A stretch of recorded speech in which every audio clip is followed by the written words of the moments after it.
Halo rekan-rekan di mana saja berada, selamat datang di channel ini. Channel yang berbagi info-info seputar PNS, P3K dan juga honorer. Pada kesempatan kali ini, admin ingin berbagi informasi terkait nasib honorer di seluruh tanah air. Terkhususnya, Badan Kepegawaian Negara keluarkan SK pengangkatan honorer dan kategori usia yang dipastikan lolos dalam pengangkatan ASN P3K. Mari rekan-rekan sekalian simak informasi ini hingga selesai agar rekan-rekan dapat mendapatkan informasi secara utuh dan menyeluruh dan juga tidak gagal paham. Badan Kepegawaian Negara telah memberikan beberapa kebijakan terkait dengan para pelamar pegawai negeri sipil atau PNS, di mana honorer berusia maksimal 46 tahun dan minimal 19 tahun, dengan masa kerja minimal 1 tahun diberikan hak istimewa untuk menjadi seorang PNS tanpa melalui tes. Kebijakan ini tertuang dalam Surat BKN nomor K.26-30N-23-4199 yang berisi tentang beberapa pedoman pengangkatan honorer jadi PNS. Poin pertama huruf B menyatakan bahwa setidaknya ada 6 kriteria seorang honorer bisa menjadi seorang PNS, yaitu yang pertama, usia paling tinggi 46 tahun dan paling rendah 9 tahun. Yang kedua, mempunyai masa kerja sebagai tenaga honorer minimal 1 tahun sampai saat pengangkatan CPNS. Yang ketiga, penghasilannya tidak dibiayai dari APBN atau APBD, bekerja pada instansi pemerintah. Yang keempat, dinyatakan lulus seleksi tes kompetensi dasar dan tes kompetensi bidang. Yang kelima, memenuhi syarat lain yang ditentukan dalam peraturan perundang-undangan. Menjadi seorang PNS adalah impian bagi banyak orang, karena profesi ini memberikan banyak keuntungan seperti stabilitas pekerjaan, gaji dan tunjangan yang lebih baik dibandingkan dengan pegawai swasta, kesempatan untuk meningkatkan karir, dan lain-lain. Selain itu, tidak ada PHK pada profesi ini, sehingga para PNS memiliki kepastian pekerjaan dan penghasilan yang stabil dari pemerintah selama mereka bekerja dengan baik dan memenuhi kriteria.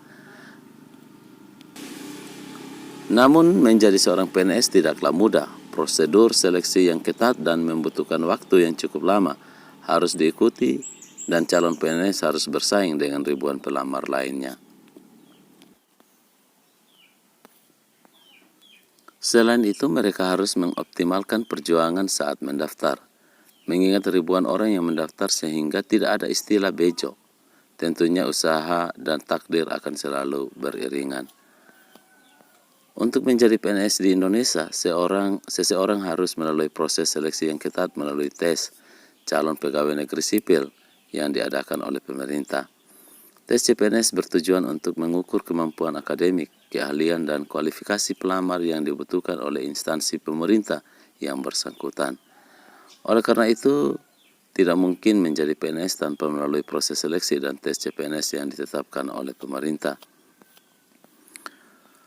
Walaupun ada beberapa pengecualian dalam kasus tertentu, seperti rekrutmen khusus untuk jabatan tertentu yang membutuhkan keahlian khusus atau pengalaman kerja yang sudah terbukti, disarankan untuk mengikuti proses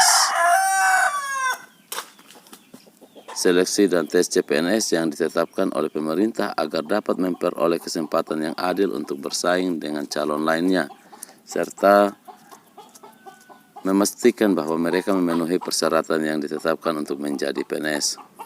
Berdasarkan informasi tersebut, kebijakan pengangkatan honorer menjadi PNS tanpa tes hanya berlaku pada tahun 2013 dan 2014.